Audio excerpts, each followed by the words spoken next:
Hi everyone, drama दिल नादान की एपिसोड 41 के पार्ट 2 में आप देखेंगे कि ज़ावियार की वालदा ज़ावियार को कहती हैं कि मैं तुम्हें ये हरगिज़ नहीं कहूँगी कि तुम ये घर छोड़कर चले जाओ और हैदर तन्हा रह जाए।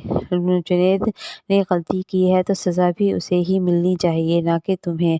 मैं सिर्फ तुमसे ये कहना चाहती हूँ कि जब मैं माँ होकर अपने बेटे से दूर रह सकती हूँ तो तुम अपनी माँ के लिए माँ का कहना नहीं मान सकते, अपने भाई से जाकर नहीं मिल सकते। तुम जुनैद से जाकर हॉस्पिटल में उसे एक मर्तबा देख लो तो वो खुश हो जाएगा, आखिर वो तुम्हारा भाई है। जो ज़ावियार सोच में पड़ जाता है और अपनी माँ को कोई जवाब नहीं देता। और दूसरी तरफ नायाब अपनी भाभी से कहती है कि मुझे हैदर बहुत ज़्यादा याद आ रहा है, प्लीज़ भाभी कुछ कीजिए कि मैं हैदर से मिल सकूं। ज़ावियार नायाब की भाभी कहती है कि हम गरीब लोग हैं, हम कर भी क्या सकते हैं, वो अमीर लोग हैं, उनकी बड़ी बातें, हम उससे नहीं मिल सकते।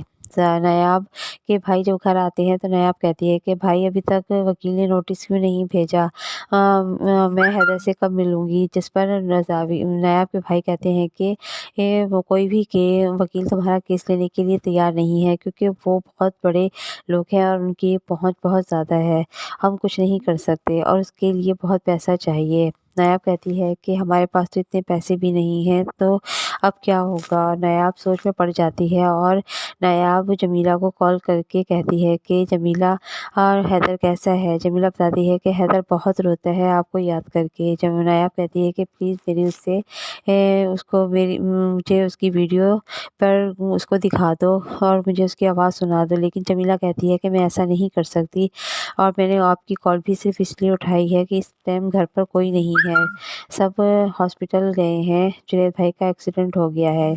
जब नायाब को पता चलता है कि जुनैद का एक्सीडेंट हो गया है तो वो भी हॉस्पिटल उसे देखने के लिए पहुंच जाती है। और अब जब वो हॉस्पिटल जाती है तो जुनैद कहता है कि भाभी आपको यहाँ पर नहीं आना चाहिए था। और तो इसी वक्त ज़ावियार और ज़ाविया की माँ भी वहाँ पहुँच जाती हैं और जब वो नायाब को देखते हैं तो ज़ाविया कहता है कि माँ आपने तो कहा था कि ये दोनों अब नहीं मिलते, तो फिर ये क्या है। और वो जुनैद को कहता है कि मैं तुम्हें ऐसा नहीं समझता था और तुम ये सब इसलिए कर रही हो ना कि तुम लोग शादी कर लो, तो मैं कान खोल के सुन लो, मैं तुम्हें तलाक नहीं दूंगा। जब मैं खुश नहीं रह सकता तो तुम दोनों भी खुश नहीं रह सकते। नायब कहती है कि आप गलत समझ रहे हैं, मैं अपनी सफाई में आप सबको बता कर रहूँगी, लेकिन